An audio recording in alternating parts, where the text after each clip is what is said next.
really helps it. It's our shared passion point, right? But at the end of the day, it's at this level, our responsibility is the business, and my job is to sell a lot of cupcakes. And so, you know, there's brand standards. We know how to connect with people, how to really get them to love this brand and to keep coming back for more. But when you can do it through the lens of cultural meaning and being really authentic and real with that, and then you show the numbers, it's just like you can't argue with us anymore. And it's unfortunate that it kind of starts off with having to prove it out, to have to prove that this works, but it has always worked.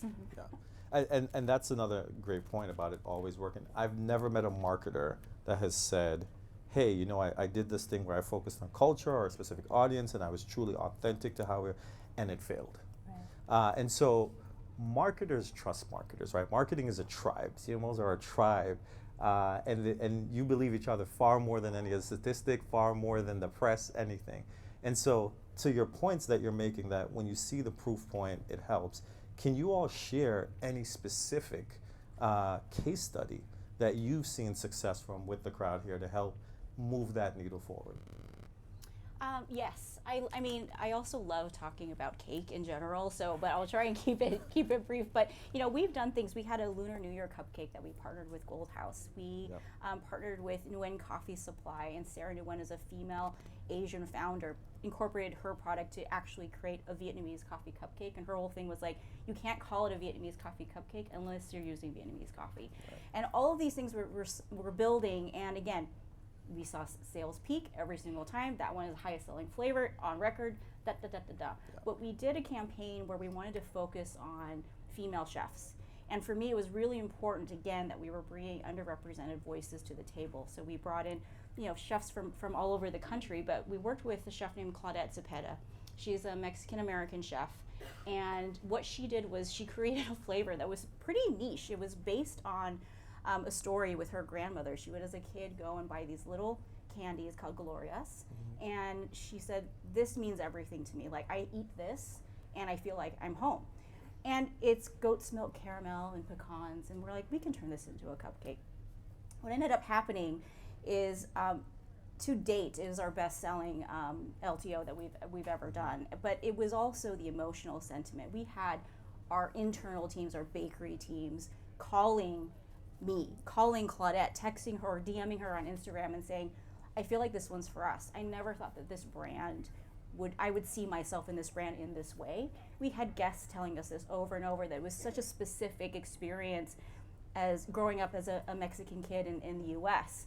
And it was so powerful, but at the same time, it was like everyone loved it. Who doesn't like pecans and caramel? But I think anytime you can root a story in something that's real and tangible and that has meaning, it doesn't become this niche thing. It wasn't about a Latino audience. This was about sharing a story about love and culture, but that extended to the entire audience. And I have to double click on what you just said, because it's worth repeating. The partnership you did with the Vietnamese baker, highest selling cupcake, and then the second one with the chef is the fastest LTO, limited time offer for those who don't know the lingo. And what that proves is that when you invest in culture, I'm making a leap here, you tell me if I'm wrong. It wasn't just about the Vietnamese or Latino culture buying the cupcake, it's the impact on the broader general market that drove it. Absolutely. And that's what marketers need to understand, is that when you invest in culture, it's not just about the core audience, it's the impact that it has broadly. And there's a real desire for people to sort of engage where there's culture, right? And it's great business, right? Like fastest selling. Yeah. That's amazing numbers, and we never hear these stories. And so I love that you're sharing those specifics. Courtney or Soyoung, I don't know if you want to touch on.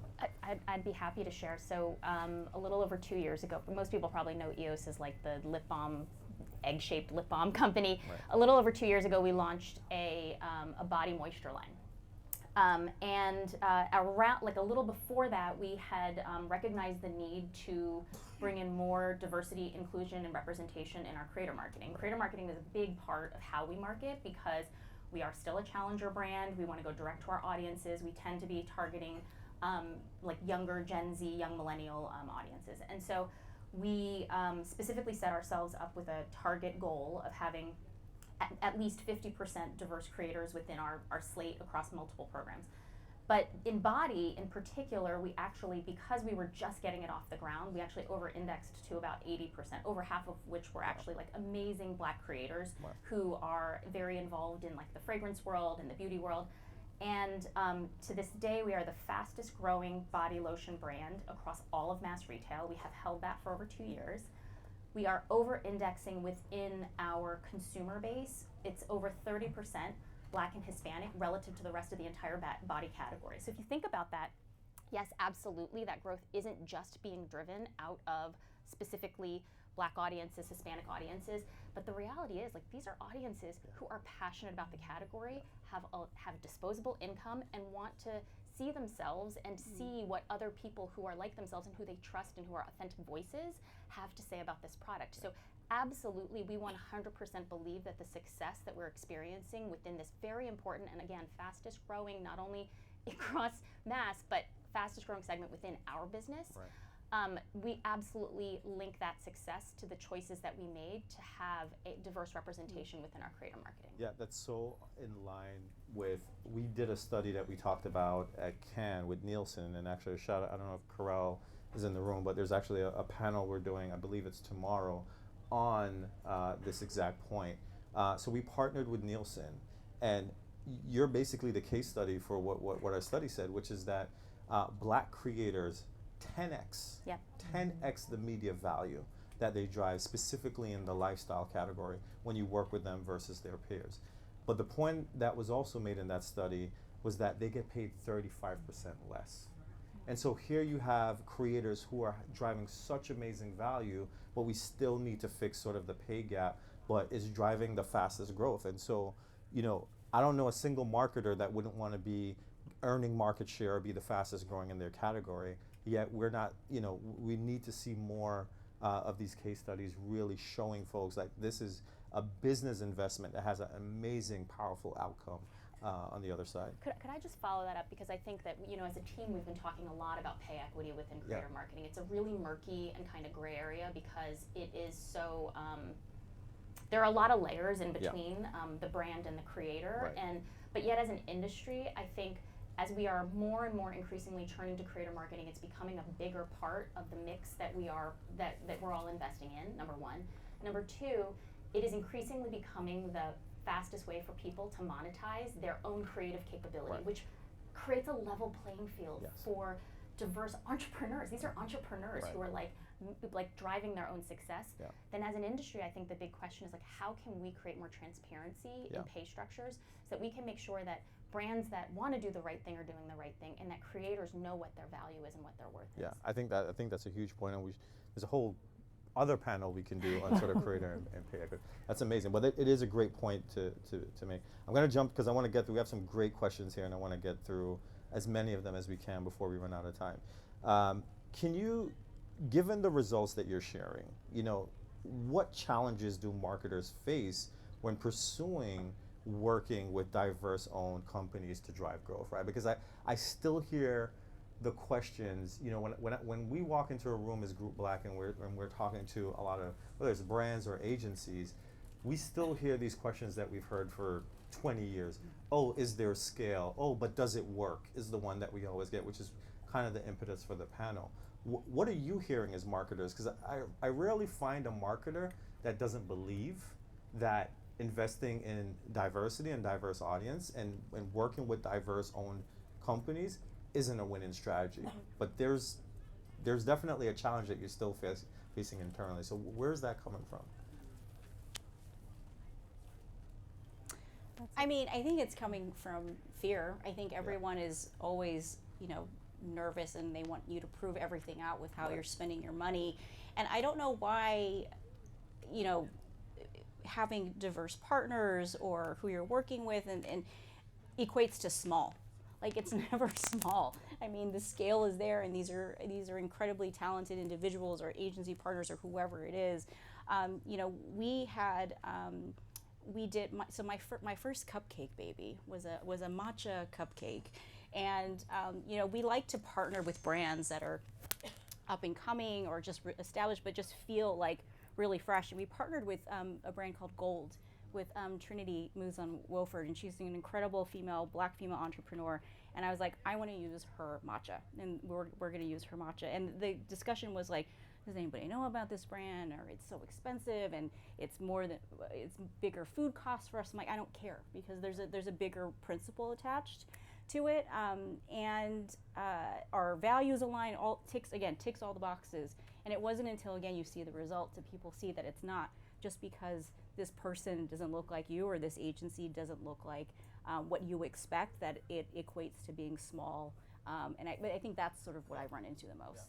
Yeah. And it's amazing that you have the agency to say, I don't care. Do you feel like amongst marketers, especially those that are in the bigger brands, you made the point, you all are a challenger brands. Mm-hmm. When you get to the Fortune, let's say 50 brands, do you think CMOs have a similar agency to be able to say, I don't care, this is what I know will work, and this is what you hire me for my expertise. You're paying me a lot of money not to listen to what I'm telling you. What's your thoughts on that? I mean, not at Kickstarter, because Kickstarter, like you said, is a challenger brand, Yeah. and we're investing. We know where the growth is. But at a different company that I worked at, we were doing larger brand awareness campaigns, and when we talked about marketing to very specific audiences, thinking about like the U.S. Hispanic market specifically, we were being challenged to challenge the agency to do things that they knew that were authentically right. And that was a weird place for me to be in, because I'm trusting that they know what's right for their audience, and I think that it's just it's exactly what you're saying. Not trusting the agency that knows the right way to go and the right path, and knows their audience, to express it in the most authentic way possible, but having these larger corporations questioning the agency that they hired to lead them down the right path. Yeah. So it definitely is an issue. It's a problem, and I think that as we start to invest more in growth and DEI as a target, that's not just a target for it's not just that we're targeting these specific cohorts of people, but we're targeting growth as a means of revenue. Then I think that hopefully everything that we're saying here will lay to bear. Okay. No, I was just going to build on what you're saying, Courtney, because I think that like when we're making this case, I think it's really about a case for incrementality versus a case for efficiency. I think that's really those are two things that are very different, and I think that the way that we as marketers can frame the investment, it's an investment in incrementality, not an investment for efficiency purposes. I think that's really the tricky needle to thread. And I think just doubling down on the authenticity piece. Yeah. It's about understanding the authenticity piece and making sure that there are people in-house, that understand that and can speak to that as well. Yeah. I mean, and you get that. That's what happens when you have leaders like us that are making those decisions, hiring those people. It's really hard for brands to extend that way when leadership isn't also representative of the world around us. Yeah, exactly. You touched on something, Courtney, that I want to come back to, and it's DEI. We're in a very interesting atmosphere right now around DEI. You see, obviously the Supreme Court decisions that were made around affirmative action. You see the Fearless Fund being sued by the same folks responsible for the Supreme Court decision, just for trying to invest in Black women startups that get almost nothing in the VC space. Do you all run into, or what's your perspective on the atmosphere we're in, where the work that you're doing is being tagged as DEI, but really all I hear the three of you talking about is growth? What's your perspective on the current atmosphere? Anyone?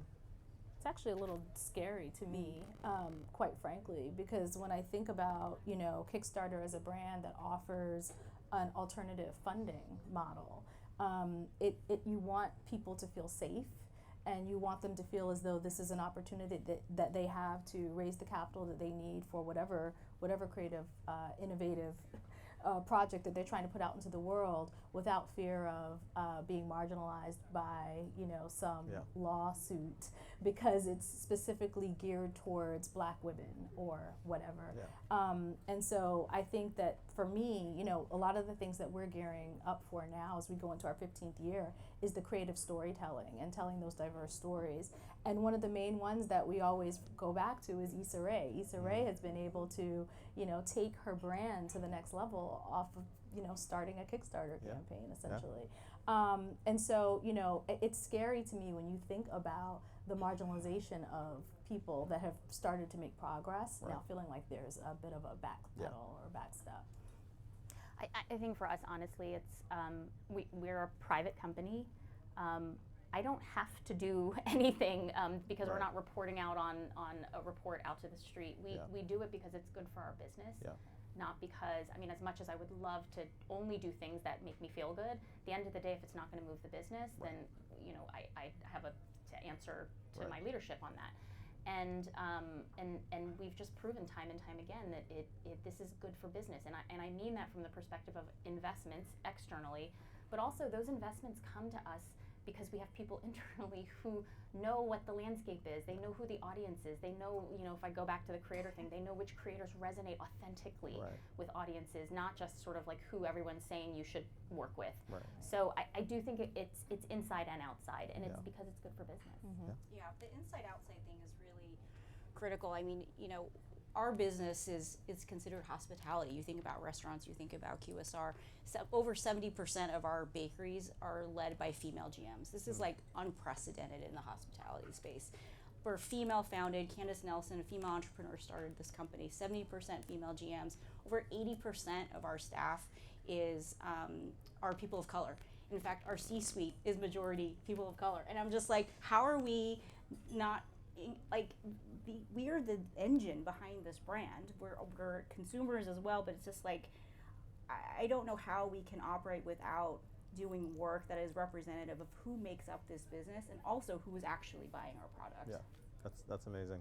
I know we're going to be running out of time here pretty soon, but wanted to just open it up for one or two questions before we close out. So does anyone in the audience have any questions? No? No, I'm not seeing I'm not seeing the hands? Oh, there's one. I got one. And he has champagne. This I is going to know. be a This good is gonna It's going to be a good Good question. Yeah. Hello, my name is Trevon. I'm the Vice President of Growth at Fortune. My question is more so around, like, how do you think about measurement from a culture perspective, right? Like, how does that roll into the overall brand equity? And what I mean by that is, like, you look at a pair of Yeezys that are $5,000, right? Like, that's inherently going to make Nike a more valuable brand, whether they're selling them at that cost or not, right? But, like, it's kind of like a hype tax that drove that up. Like, how do you guys think about measuring that going into the future? I mean, I think for us, there's a little bit of a softer metric too. It's a lot of chatter that we're getting, and what's fantastic is, like, we're having everyone reach out and say, I want this flavor. Did you know this is like an amazing Egyptian, you know, dessert, and can you guys do something with it? And I think for us to continue to be part of this dialogue around representation of culture and self and sense of belonging, for me is a great barometer that this stuff is working and we're reaching people and they want more of it.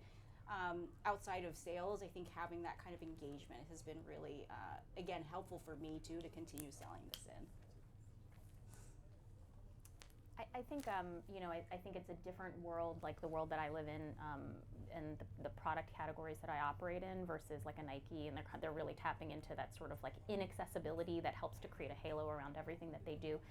I would love nothing more than every single thing that I make to be fully accessible to every consumer across the world. And I actually really enjoy working in very democratized categories where the access is really there.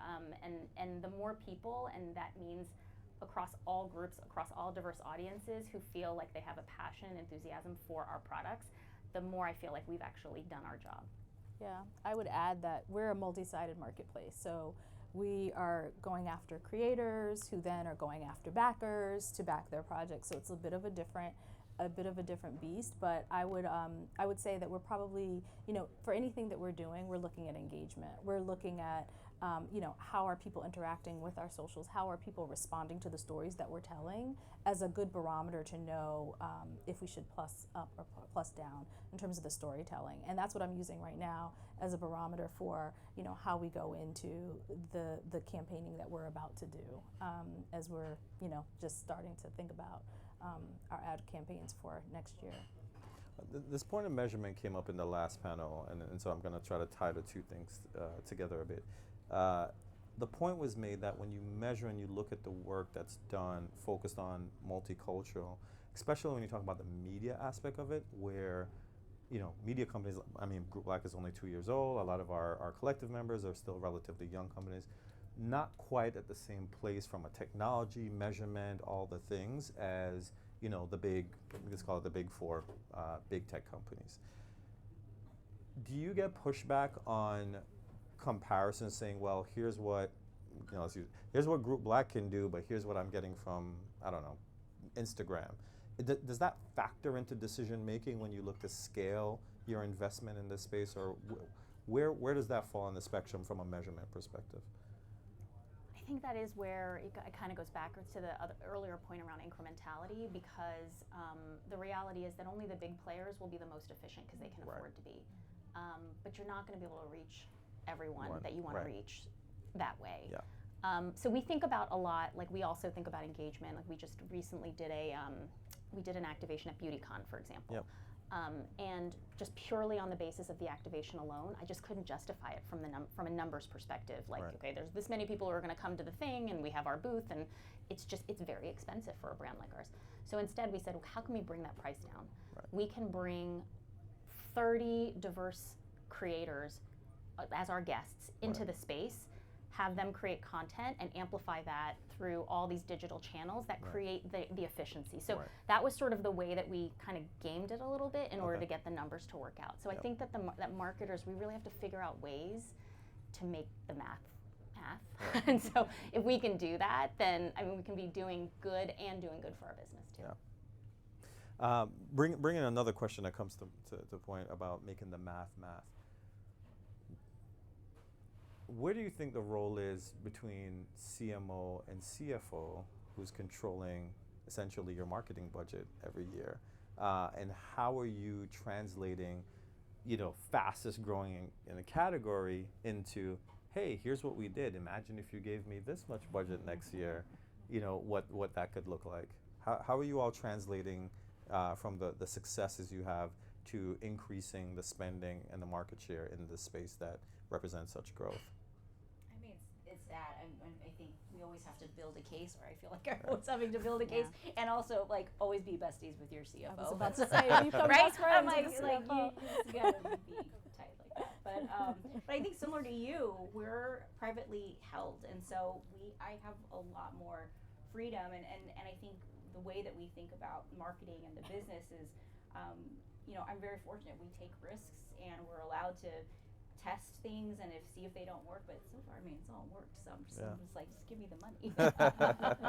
No, same here. I think, we're in building mode, but it's about having an understanding of the risks that we're going to take. We're also privately owned. Yeah. So, it's giving us the opportunity to benchmark and test things out, and that's really where we are right now. Yeah. That's amazing. Michelle, I want to come back to something that you said before I asked the question, which is you talked about your GMs being 60% or 70%? 70% women. You talked about your C-suite. Why, I think that's an amazing case study to the point of reaping the rewards, not just about investing in diversity, but diversity internally and the impact that it has. How can we get more companies to see the success of Sprinkles and your approach and so that they can start investing more in a diverse workforce that is going to, because I think without your workforce, you probably wouldn't have the amazing ideas that you had and then the success that you have. So one is directly correlated to the other. Why are we not seeing more of that? I think, we actually just had this conversation with my CEO the other day. We actually haven't been doing a great job internally talking about this stuff, and I think you had commented on my LinkedIn post. But it's just like great, like my GMs follow me and we're always talking and things like that, but they're really proud to see our brand on platforms like this. They're really proud to see this kind of activity, and I think it's internal PR as much as it is external, because you're absolutely right. Like, nothing happens without the field, and when I get their buy-in on something, when they're excited about a new project, it's a game changer, and so having that synergy, I think, is really where we see that acceleration. Right. Do you think it's a little bit of fear on the side of like organizations say, well, this is a huge change in how we think about recruitment, a huge change, especially when you talk about the senior levels being diverse, right? Like there's always diversity sort of at the entry level, but as you go up, it gets real thin at the top. Do you think that plays a role in why sort of the organizations aren't making that change? There's sort of this fear of change and not looking at like, this is growth, this is representing a growth opportunity. I would say so. Yeah. I would say for sure. Our leadership team is extremely diverse. I mean, I think it's like 80% just diverse. all different cultures represented. And I would say it's exactly what you're saying. I think it's just the fear of change. I think it's also having, a CEO who's doubled down on that. And it's like I always say this about my teams. It's like you're building the mosaic, not the monolith.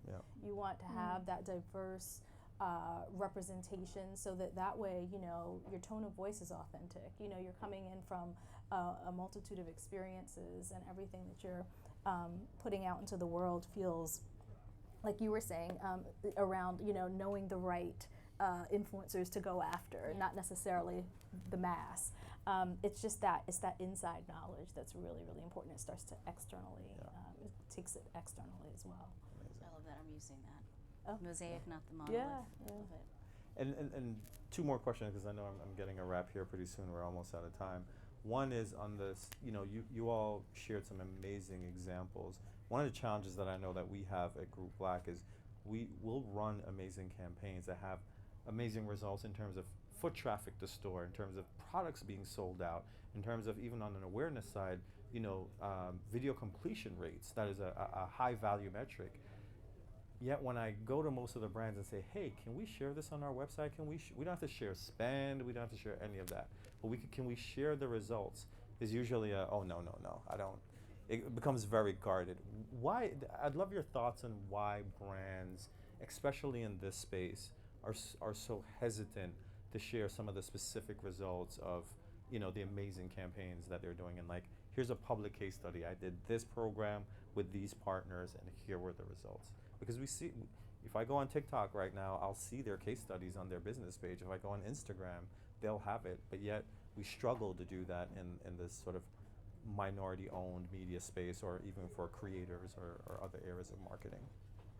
I couldn't tell you why. I mean, Yeah. to be honest, I it's don't like get it. I want to I shout don't it from get it like either. the rooftops. Yeah. Like and we actually did publish a case study Yeah.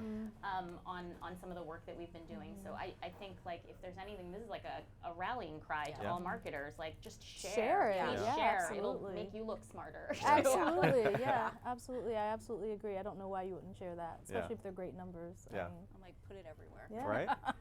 That's not. Yeah. So as we close out, one final question I'd love for each of you to touch on as you think about 2024, and I'm sure you're deep in 25 planning by now, but what does success look like for you specifically in the space of, investing in culture, reaping the rewards? What does that look like based on the successes you had this year? Where's the bar for 2024? Michelle, I'll start with you again. I think at the tactical level, it's just being able to do more and more. But I think, again, in feeding the overall business, it's just seeing us grow. And it's actually what you were talking about earlier. This kind of work actually is a great recruitment tool. Yeah. It's how we get good people at the sort of corporate executive level, but also in our bakeries. Like, people want to work for us because of the things that we stand for. And it's also proving out. We're actually franchising internationally next year. Yeah. We're going into Korea and Singapore, Malaysia, Dubai, and so it's like clearly this brand resonates in lots of different places. And so I think fueling that fire is definitely still a huge objective for us. For us, it's about creator growth and the growth of diverse creators getting onto the platform, understanding that they can tell their stories and help, get their creative dreams out into the world. We'll see that through more engagement. Obviously, we'll know that just sheer numbers of getting their campaign successfully backed will be our major number, to know that we're actually successful in telling those stories, getting them on the platform, and then getting folks to back those projects. Yeah. I think for us, it's just keep going. It's working for us. We just got to keep going. Yeah. So what for those of you in the audience, what you heard today is fastest selling LTO, highest category growth broadly, and fastest selling product. That's the proof is in the pudding, the reaping the rewards of investing in culture, investing in authenticity, investing in diversity and diverse owned. So I encourage you all to take this back to your respective companies and double down. And also, let's not forget, share. Put it out into the world, because I think we all can learn from each other. So with that, I'd like to thank my esteemed panelists here. This was an amazing conversation. Thank you so much. Thank you. Good job. I have to run. Oh yeah, you've got another. Thank you guys. You can stay.